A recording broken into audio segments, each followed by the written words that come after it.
একটি শান্ত গ্রামের প্রান্তে থাকতেন এক স্নেহশীল দাদি। তার একমাত্র সঙ্গী ছিল একটি গরু, যার নাম সোনালি। সোনালি ছিল সাধারণ গরু নয়, সে প্রতিদিন অনেক দুধ দিত।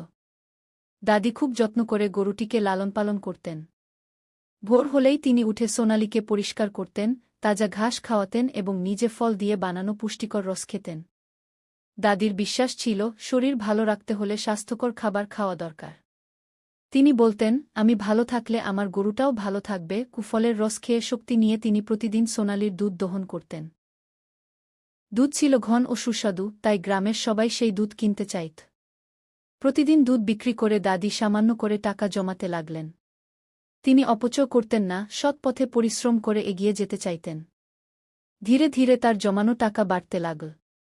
দাদি সেই টাকায় আরও ভালো খাবার, পরিষ্কার বাসস্থান এবং গরুর জন্য আরামদায়ক গোয়ালঘর বানালেন। সময়ের সাথে সাথে সোনালির দুধের চাহিদা আরও বেড়ে গেল। শহর থেকেও লোক এসে দুধ নিতে শুরু করল। দাদির ঘরে আর অভাব রইল না।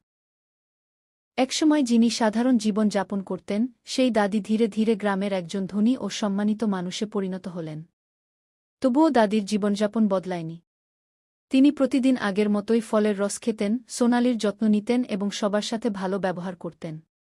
তিনি বুঝেছিলেন, বড়লোক হওয়ার আসল রহস্য হল পরিশ্রম, স্বাস্থ্যকর অভ্যাস ও প্রাণীর প্রতি ভালোবাসা।